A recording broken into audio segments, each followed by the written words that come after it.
भाजपा या कांग्रेस जब तक रहेंगी तब तक कोई तीसरी शक्ति वहां नहीं जा सकती है। इस बात को केसीआर बखूबी समझते हैं। साउथ की पॉलिटिक्स का लीडर खुद को बना रहे हैं कि अगेंस्ट भाजपा हम हैं और नॉर्थ में इनके भरोसे छोड़ दिया। पार्टी पूरा प्रयास कर रही है कि न कैसे भी करके इनको पीएम की कुर्सी पर बिठा ही दिया जाए। खुद बोलेंगे ना हमको उम्मीदवार नहीं बनना है, ललन सिंह भी कह देंगे ना इनको भी उम्मीदवार नहीं बनना है। सोच रहे हैं केसीआर तो कर भी रहे हैं केसीआर, लीडर भी वही बनेंगे। नमस्कार, स्वागत है आप सभी का इनसाइडर लाइव में। मैं आपके साथ कोमल। नीतीश कुमार अभी तक देश दौरे की योजना ही बना रहे हैं। इस बीच तेलंगाना के सीएम के चंद्रशेखर राव ने 18 जनवरी यानी आज खम्मम में रैली भी निकाली। इस रैली में दिल्ली के सीएम अरविंद केजरीवाल, पंजाब के सीएम भगवंत मान, अखिलेश यादव, पिनराई विजयन, डी राजा समेत कई नेताओं को बुलाया गया, लेकिन बिहार के मुख्यमंत्री नीतीश कुमार को इनवाइट नहीं किया गया। जबकि केसीआर जब पटना आए थे तो उनके पटना आगमन को नीतीश कुमार के उस संकल्प के एक्सटेंशन के रूप में देखा गया कि भाजपा को केंद्र की सत्ता से हटाने के लिए वे विपक्षी दलों को एक करेंगे। केसीआर भी दिल्ली में सत्ता बदलने के ख्वाहिशमंद हैं। ऐसे में लगा कि ये जोड़ी रंग लाएगी, लेकिन नीतीश के उस संकल्प और उनके एक्सटेंशन इस बार की सर्दी में जम गए, बेकार हो गए, क्योंकि अब केसीआर ने नीतीश कुमार के उस हाथ को झड़क दिया है जिसे थामे 31 अगस्त 2022 को नीतीश नया ख्वाब बुन रहे थे। तो आज सवाल ये कि क्या विपक्षी एकता की मुहिम में जुटे नीतीश कुमार अलग थलग पड़ गए हैं और क्या केसीआर ने नीतीश कुमार को साइड लाइन कर दिया है। आज इसी मुद्दे पर चर्चा करने के लिए हमारे साथ हमारे एडिटर पवन प्रकाश हैं। सर, क्या है नीतीश कुमार और केसीआर की पॉलिटिक्स क्या है? केसीआर और नीतीश कुमार की पॉलिटिक्स सेम है, लगभग सेम है। दोनों की फाइनल डेस्टिनेशन पीएम पोस्ट है, लेकिन क्या है ना कि वो लोग अलग अलग रास्ते से चल रहे हैं। नीतीश कुमार विपक्ष को एकजुट करने की बात कर रहे हैं और केसीआर उसको विपक्ष मान रहे हैं जो भाजपा के भी खिलाफ है और कांग्रेस के भी खिलाफ है। भाजपा या कांग्रेस जब तक रहेंगी तब तक कोई तीसरी शक्ति वहां नहीं जा सकती है। इस बात को केसीआर बखूबी समझते हैं। वो काम वो कांग्रेस को हटाकर करना चाह रहे हैं। और आज जो उनकी रैली हैदराबाद में हो रही है, हैदराबाद में नहीं खम्मम में, हाँ खम्मम में है, तो वहाँ जो रैली हो रही है उसमें अखिलेश यादव और अरविंद केजरीवाल जैसे नेता अगर पहुँचे हैं तो ये सब उसी विचारधारा के नेता हैं। उनकी जो दूरी है वो बिल्कुल भाजपा और कांग्रेस दोनों से उनकी समान दूरी है, इसलिए वो वहाँ पहुँचे हैं। अच्छा, क्या लगता है क्या इम्पैक्ट होगा केसीआर के इस रैली का? क्या इम्पैक्ट होगा? देखिए, केसीआर की इस रैली का इम्पैक्ट नॉर्थ इंडिया में नहीं पड़ेगा, लेकिन क्या है ना कि केसीआर बहुत सदी पॉलिटिक्स चल रहे हैं। आपको याद होगा अगस्त में केसीआर यहाँ आए थे।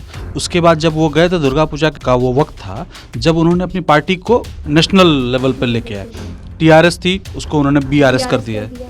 अब बीआरएस करने का मतलब उनका था कि उनको चाहिए था पूरा मतलब ग्लोबली वो चले, वो अखिल भारतीय स्तर की पार्टी बनाना चाहते थे। उसके लिए अलग अलग स्ट्रेटजी पर वो काम करते रहे। एक स्ट्रेटजी उन्होंने बनाई कि जो जनवरी में उनकी रैली है, उससे क्या हुआ, अपने उन दोस्तों को उन्होंने बुला लिया है, राजनीतिक मित्रों को बुलाया है जो भाजपा और कांग्रेस के समान दूरी पर हैं। तो अब इस नाते वो साउथ की पॉलिटिक्स का लीडर खुद को बना रहे हैं कि अगेंस्ट भाजपा हम हैं और नॉर्थ में इनके भरोसे छोड़ दिया। अच्छा सर, आपको याद होगा कि जब केसीआर बिहार दौरे पर थे, बिहार आए थे, नीतीश से उनकी मुलाकात हुई थी, उस वक्त दोनों ने साथ में प्रेस कॉन्फ्रेंस भी किया था। और जब पीएम कैंडिडेट को लेकर उनसे सवाल पूछा गया तो सीएम नीतीश असहज वहां हो गए थे। तो क्या तभी केसीआर ने इशारा दे दिया था कि अब आगे नीतीश के साथ नहीं? केसीआर ने उस समय इशारा नहीं दिया था, लेकिन वो बहुत हास्यास्पद वाली हंसने वाली स्थिति है। अगर आप वो वीडियो आज भी रिप्ले करें तो आप उसमें देखेंगे कि केसीआर बात ये आ रही है मीडिया से। मीडिया में से किसी ने पूछा कि क्या आप नीतीश कुमार को एज ए पीएम उम्मीदवार करेंगे? नीतीश कुमार शर्मा कर उठ जाते हैं और केसीआर उनका हाथ पकड़ते हैं, खींचते हैं कि नहीं बैठिए, और वो कह रहे हैं नहीं ये सब बातें नहीं, ये सब अपने अंदाज में वो कह रहे हैं। जब लब्बो-लुबाब यही था कि केसीआर ने उस समय कहा था कि इस बात पर हम बाद में बात करेंगे, और बाद में उन्होंने कोई बात नीतीश कुमार से इस विषय पर की नहीं। वो बात केसीआर के आने के और यहाँ से लौट जाने के बाद ख़त्म हो गई और सबका अलग अलग इम्पैक्ट अपने हिसाब से उन लोगों ने अपनी अपनी पॉलिटिक्स शुरू कर दी। अच्छा, क्या लगता है नीतीश कुमार क्या विपक्षी एकजुटता की मुहिम में जो चल रहे हैं वो क्या अलग थलग पड़ गए हैं? क्योंकि अभी 3 महीने पहले भी उन्होंने सोनिया गांधी, अरविंद केजरीवाल सबसे मुलाकात की, लेकिन गठबंधन को लेकर कोई खास बात बन नहीं पाई। तो क्या सीएम नीतीश अलग थलग पड़ गए हैं, ऐसा लग रहा है? सवाल आपका बिल्कुल मेरी समझ से ये उठना भी चाहिए।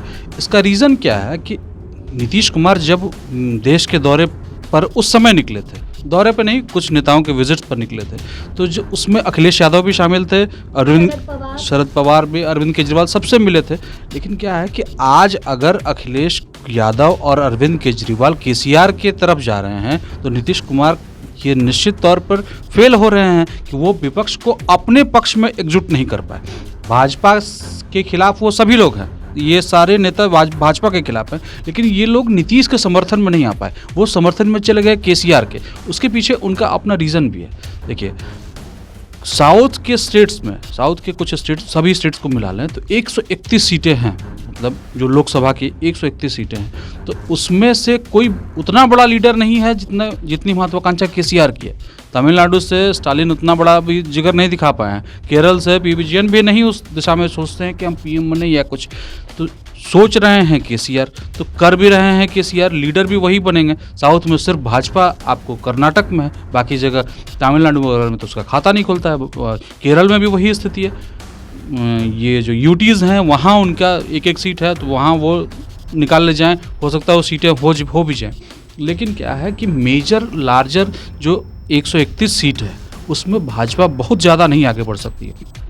कर्नाटक में कुछ उसका काम हो सकता है, क्योंकि कर्नाटक में भी सरकार उनकी चल रही है। हालांकि विधानसभा इलेक्शन इसी साल है, तो वहाँ भी क्लियर हो जाएगा।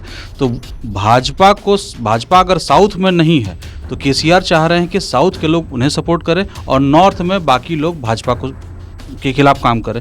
तब कोई थर्ड फेज की जब बात आएगी तो अखिलेश यादव की पार्टी सपा है, अरविंद केजरीवाल की पार्टी आम आदमी पार्टी है, तो ये लोग उनको सपोर्ट कर सकें। ये तब होगा जब भाजपा 200 से नीचे आएगी, कांग्रेस 150 के आसपास, कांग्रेस 150 या 150 से नीचे कम रहेंगी तब। अच्छा, क्या लगता है केसीआर का टारगेट कौन है, बीजेपी या फिर नीतीश कुमार?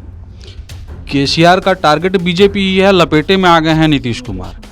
ये क्या है कि नीतीश कुमार की मतलब ढुलमुल वाला काम न कर रहे हैं कि अगर आपको पीएम बनना है तो खुल के बोलिए कि पीएम बनना है। ये क्या मतलब हुआ कि नहीं हमको पीएम नहीं बनना है। पार्टी पूरा प्रयास कर रही है कि नहीं, कैसे भी करके इनको पीएम की कुर्सी पर बिठा ही दिया जाए, भले ही हमारे पास लड़ने के लिए 20 सीटें मिलेंगी, लेकिन पीएम की कुर्सी पर हम बैठ जाएं। लेकिन क्या है कि खुद बोलेंगे ना हमको उम्मीदवार नहीं बनना है। ललन सिंह भी कह देंगे ना इनको भी उम्मीदवार नहीं बनना। अरे तो किस गठबंधन जो अभी बनी उसके पीछे तो वजह भी तो यही थी ना कि ये नीतीश कुमार को पीएम कैंडिडेट। बिल्कुल, अभी आपने देखा होगा आरजेडी ने एक पोस्टर भी लगा दिया 2024 में पीएम नीतीश कुमार। तो आरजेडी कह रही है कि पीएम नीतीश कुमार, आपसे बड़ी पार्टी है, वो आपके सपोर्ट में खड़े, आप कह रहे हैं ना हम पीएम नहीं। ऐसा होता नहीं है। आप कांग्रेस के खिलाफ भी लड़ना पड़ेगा आपको। अगर कांग्रेस बिहार में उनके साथ रहेगी तो कांग्रेस कभी दूसरे को पीएम क्यों एक्सेप्ट करेगी? क्योंकि कांग्रेस की सीटें बाकी किसी की सीटें से ज़्यादा रहेगी। अगर बहुत अच्छा विपक्ष प्रदर्शन कर भी लेता है तो कांग्रेस को भी तो उसका लाभ मिलेगा। भाजपा के खिलाफ अगर माहौल बनेगा तो उसका सीधा लाभ कांग्रेस को भी होगा। कम से कम राजस्थान, मध्य प्रदेश, साउथ में कांग्रेस ही सेकंड लीड में रहती है। सरकार कोई बना ले, ये इनकी केसीआर की सरकार है, लेकिन वहाँ सेकंड में वो कांग्रेस है, तो चीज़ें वही रहती हैं। अच्छा, केसीआर और नीतीश कुमार के पीएम पद तक पहुंचने की प्रोबेबिलिटी क्या है?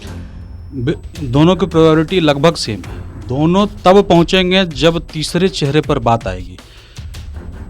भाजपा जब भी मतलब 200 से नीचे रहेगी और कांग्रेस 150 से नीचे रहेगी, तभी वो परिस्थिति बन सकती है कि किसी तीसरे दल को वो ग्लेज मिले।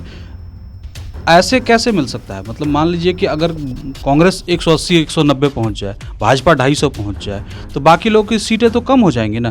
तो थर्ड फेज जब उभरेगा, तो थर्ड फेज कब उभरेगा? जब फर्स्ट और सेकंड खत्म होगा। तो फर्स्ट और सेकंड खत्म होगा और इसके पास 100-150 के आसपास सीटें रहेंगी, तब जाकर ये होगा कि किसी तीसरे चेहरे से बात की जाए जिसको कांग्रेस का सपोर्ट ले लिया जाए या फिर भाजपा का भी सपोर्ट लिया जाए। ऐसा नहीं है कि भाजपा मतलब पिछड़ जाएगी तो भाजपा सीन से आउट हो जाए। हो सकता हो कि चुनाव के बाद किसी का गठबंधन बने, कोई पीएम बन जाए, भाजपा ही सपोर्ट कर दे। ऐसा पहले भी हुआ है, अभी भी हो सकता है। तो इसमें वो प्रोबेबिलिटी तभी बनेगी जब पीएम के पोस्ट के लिए ये जो केसीआर और नीतीश कुमार जैसे नेता तभी पहुंच सकते हैं जब भाजपा और कांग्रेस दोनों अपने लक्ष्य से बहुत पिछड़ जाएं। अच्छा, नीतीश कुमार की विपक्षी एकजुटता की मुहिम फिलहाल तो ठंडे बस्ते में चली गई है, लेकिन उनकी देश यात्रा के बाद ये देखना होगा कि उनकी विपक्षी एकजुटता की मुहिम रंग लाती है या नहीं। आप बने रहिए इनसाइडर लाइव के साथ। अब तक हमारे चैनल को सब्सक्राइब नहीं किया है तो सब्सक्राइब कर लें।